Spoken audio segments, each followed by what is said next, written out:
दोस्तों, national Herald, Sonia Gandhi, Rahul Gandhi, ED, income tax, आजकल आप जब भी फोन उठाते हैं या टीवी देखते हैं तो सिर्फ आपके कानों में और आपके आंखों के सामने यही दिखाई देता है। तो आखिर आज हम जानेंगे कि ये नेशनल हेराल्ड है क्या, आखिर क्या मामला है नेशनल हेराल्ड। क्योंकि आप कोई भी वीडियो उठाइए बट आपको डीपली किसी ने नहीं बताया, सब राजनीति कर रहे हैं कि इसको पकड़ा उसको पकड़ा, बट असल में ये नेशनल हेराल्ड क्या है आज मैं बताऊंगा आपको। मैं हूं पंकज पांडे और स्वागत है आप सभी का जीएस क्रैकर पे। दोस्तों, ये बात है 1938 में, जब पंडित जवाहरलाल नेहरू एक न्यूज़पेपर निकालते हैं जिसका नाम होता है नेशनल हेराल्ड। अब हर एक न्यूज़पेपर को चलाने के पीछे किसी कंपनी का हाथ होता है। जैसे अगर हम आज के टाइम पे बात करें तो हिंदुस्तान टाइम्स को चलाती है, कौन सी चलाती है जल्दी बताओ कमेंट में, बाकी मैं तो जरूर बताऊंगा, एचटी मीडिया लिमिटेड। अगर हम बात करें द हिंदू की तो कस्तूरी एंड सन्स लिमिटेड। ठीक इसी तरीके से नेशनल हेराल्ड को चलाने के पीछे जिस कंपनी का हाथ था उसका नाम था एजेएल, यानी एसोसिएट जनरल्स लिमिटेड। अब जो ये एजीएल कंपनी थी इसमें 5000 से ज्यादा शेयर होल्डर्स थे, जो कि हमारे फ्रीडम फाइटर्स थे, हमारे क्रांतिकारी नेता थे जिनका हाथ हमारे देश को आजादी दिलाने में रहा। और इस न्यूज़पेपर में वो अपने विचारों को, वो लोगों को जागरूक करने का काम करते थे, अपने थॉट्स को रखते थे और कोशिश करते थे कि लोगों को ब्रिटिशर्स के खिलाफ एकजुट किया जा सके। अब एजीएल कंपनी 3 भाषाओं में न्यूज़पेपर निकालती थी, उर्दू, हिंदी और इंग्लिश। उर्दू में कौमी आवाज, हिंदी में नवजीवन और इंग्लिश में नेशनल हेराल्ड। और इन सभी न्यूज़पेपर में जो सबसे प्रसिद्ध, जो सबसे पॉपुलर न्यूज़पेपर था वो था आपका नेशनल हेराल्ड। इसकी प्रसिद्धि इतनी ज्यादा थी कि आप सोच सकते हैं कि 1942 में ब्रिटिशर्स ने इसको बैन भी कर दिया था, बट 1945 में दोबारा से इसे स्टार्ट किया गया। ये न्यूज़पेपर पंडित नेहरू के दिल के बहुत ही करीब था। वो चाहते थे कि जो नेशनल हेराल्ड है ये पूरे भारत में अपने ऑफिस खोले, पूरे भारत में अपनी ब्रांचेस खोले और इसको ज़्यादा से ज़्यादा बढ़ाया जा सके। यहाँ तक कि नेहरू जी ने यह भी कहा था कि मैं अपना इलाहाबाद का आवास आनंद भवन भी बेच दूंगा, बट नेशनल हेराल्ड को बंद नहीं होने दूंगा। समय के साथ जब हमारे देश को आज़ादी मिली तो इसमें हमारे फ्रीडम फाइटर्स के व्यूज़ कम और कांग्रेस के व्यूज ज्यादा आने लगे, क्योंकि देश में अब कांग्रेस की सरकार थी।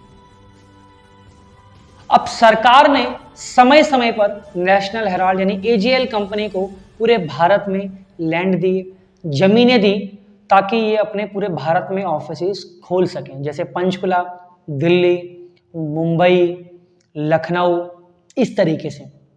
और लैंड जो दिया गया वो 2 तरीकों से दिया गया, एक होता है लीज होल्ड प्रॉपर्टी और एक होता है दोस्तों free hold property. Lease hold property वो प्रॉपर्टी होती है जिसको आप 20 साल 40 साल के लिए यूज कर सकते हैं, बट आपको उस पर ओनरशिप राइट, मालिकाना हक नहीं होता और ना ही आप उसे बेच सकते हैं, सिर्फ और सिर्फ उस जगह का इस्तेमाल कर सकते हैं। और फ्री होल्ड प्रॉपर्टी में मालिकाना हक भी आपके पास होता है और आप उसे बेच भी सकते हैं। और एजीएल कंपनी को दोनों तरीके से जमीनें दी गई। बट समय के साथ देश भर में और भी न्यूज़पेपर आए और नेशनल हेराल्ड की पॉपुलैरिटी कम होती चली गई। एक समय ऐसा आया जब 2008 में नेशनल हेराल्ड को बंद कर दिया गया हमेशा के लिए। बट जो इसके पीछे कंपनी थी एजेएल, इसके पास पूरे भारत में कुल मिला के जितनी भी जमीनें, जितनी भी प्रॉपर्टी थी वो इसका इस्तेमाल करती है और प्रॉपर्टी का बिजनेस शुरू कर देती है, जैसे शॉपिंग मॉल, कॉम्प्लेक्स वगैरह रेंट पे देना, जिससे ये मुनाफा कमा रही थी।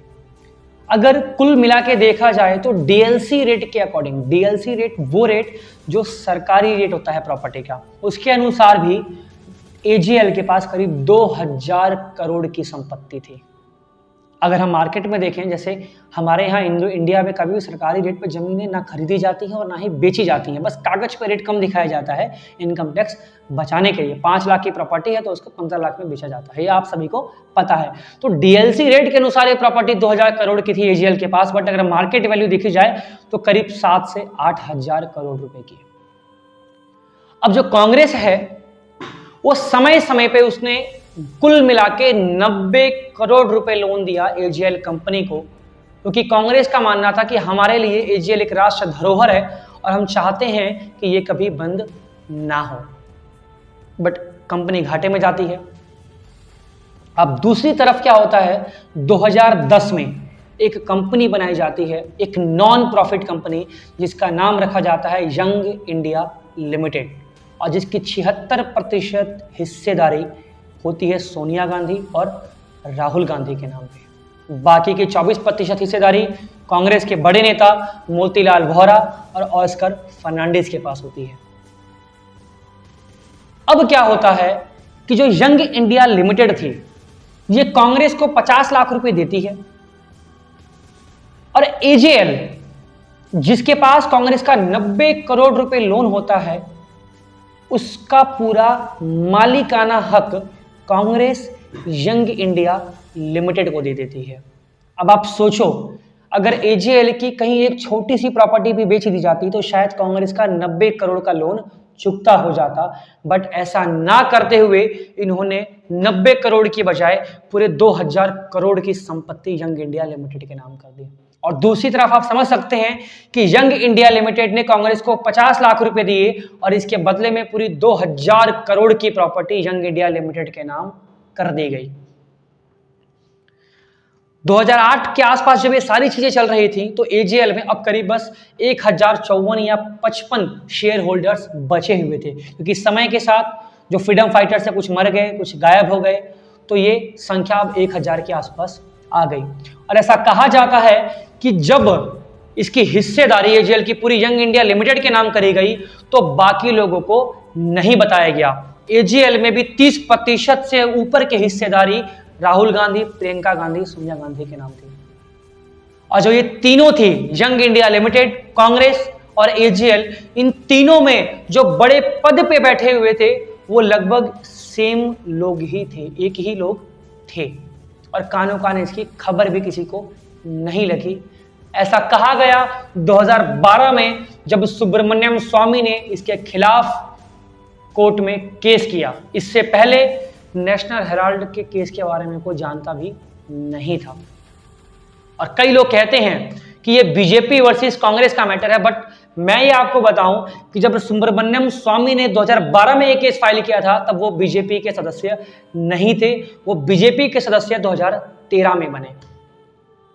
बाद में इसमें ईडी आता है मनी लॉन्ड्रिंग का हवाला देते हुए, और इसमें इनकम टैक्स भी छापे मारने शुरू करता है, क्योंकि इनकम टैक्स ये कहता है कि 2010-11 के आसपास जब सोनिया गांधी, राहुल गांधी ने अपने डॉक्यूमेंट्स दिए तो उसमें इनके पास एजेएल या यंग इंडिया लिमिटेड वगैरह की कितनी हिस्सेदारी है उन सबका जिक्र नहीं किया गया था।